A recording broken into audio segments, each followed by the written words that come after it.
Hello SPS Astrology lovers, this is Shankar Pratap Singh and you are watching SPS Astrology। दोस्तों आज का सवाल लेते हैं और आज का सवाल हमें भेजा है चंद्र प्रसाद जी ने और ये लिखते हैं, हाय शंकर सर, स्वराशि वक्री ग्रह वर्सेस उच्च ग्रह कौन सा ग्रह ज्यादा पावरफुल होता है। यानी अगर कोई ग्रह अपनी ही राशि में बैठा हुआ है, अपने ओन साइन में है, और दूसरा ग्रह अपने एक्सिलरेशन में है, दूसरी राशि में बैठा हुआ है और अपने एक्सिलरेशन में है। लेकिन मरकरी की अगर हम बात करते हैं तो मरकरी अपने ओन साइन में ही होता है और अपने एक्सिलरेशन में होता है। और अगर दूसरे ग्रहों की बात करते हैं तो वो दूसरी राशियों में जाके अपने एक्सिलरेशन में आते हैं।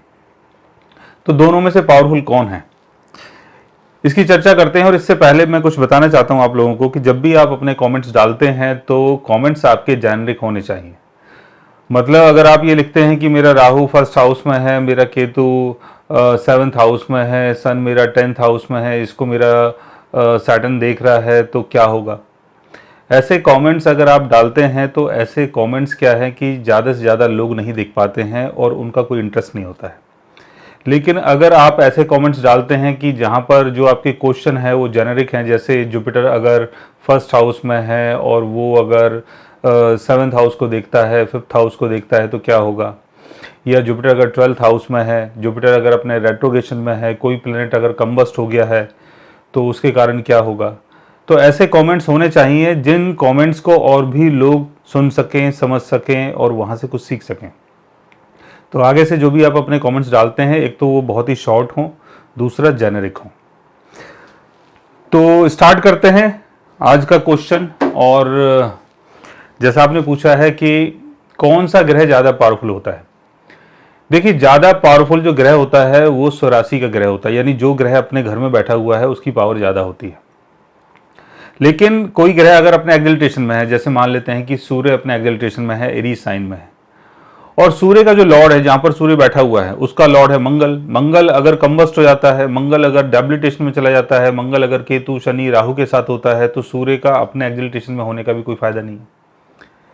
सैटर्न अपने एक्सिलरेशन में है, लिब्रा साइन में सैटर्न अपने एक्सिलरेशन में होता है। लेकिन वीनस अगर डेबिलिटेशन में हो, यानी लिब्रा साइन का लॉर्ड कंबस्ट हो गया हो, 6th house, 8th house, 12th house में पोजीशन हो। 12th हाउस में वैसे वीनस अपने एक्सिलरेशन में माना जाता है, लेकिन अगर वो सैटर्न के साथ है, केतु के साथ है, केतु का या सैटर्न का या राहु का एस्पेक्ट पड़ रहा है, कंबस्ट हो गया है, डेबिलिटेशन में है, तो सैटर्न अगर आपका लिब्रा साइन में भी है तो उसका कोई फायदा नहीं। लेकिन जो ग्रह अपने ओन साइन में होते हैं उनकी अपनी खुद की पावर होती है, क्योंकि उनका अपना खुद का घर होता है। वो दूसरी बात है कि उसके साथ शनि बैठा हुआ है या राहु बैठा हुआ है या राहु शनि केतु उसको देख रहे हैं, वो एक अलग चीज हो गई। और अगर वो अस्त भी हो जाता है तो वो दूसरी चीज हो गई। लेकिन इसको किसी और के ऊपर डिपेंड नहीं होना पड़ता है। अगर कोई स्वराशि का ग्रह है तो उसको किसी दूसरे ग्रह के ऊपर डिपेंड नहीं होना पड़ता है।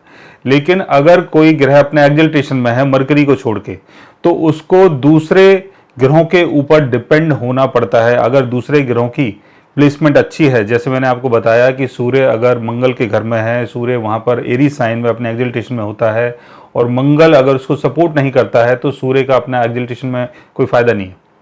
लेकिन मंगल अगर सूर्य के साथ बैठा हुआ है, मंगल भी अगर अपने एक्सिलरेशन में है, तो आपको बेनिफिट मिल सकता है। तो जो ग्रह उच्च के होते हैं उनको दूसरे ग्रहों का सहारा लेना पड़ता है, जब जाके उनको उनका बेनिफिट मिल पाता है, यानी वहां के थ्रू वो गेन कर पाते हैं। तो बहुत अच्छा क्वेश्चन था और हम उम्मीद करते हैं कि आगे भी आप अपने ऐसे क्वेश्चंस भेजते रहेंगे ताकि हम उसके ऊपर अच्छी अच्छी वीडियोस बनाते रहें। सो गाइस, आज मैंने आपको बताया कि कोई ग्रह अगर अपनी स्वराशि में होता है या अपने एक्सिलरेशन में होता है तो दोनों में से किसकी पावर ज़्यादा होती है।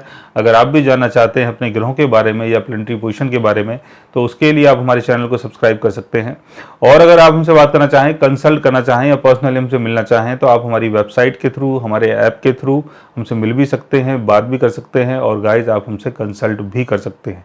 और इस वीडियो के नीचे आपको एक ईमेल आईडी दिखाई दे रहा होगा, उसके थ्रू भी आप कंसल्टेशन डायरेक्टली बुक कर सकते हैं। So guys, take care, love you all, good bye.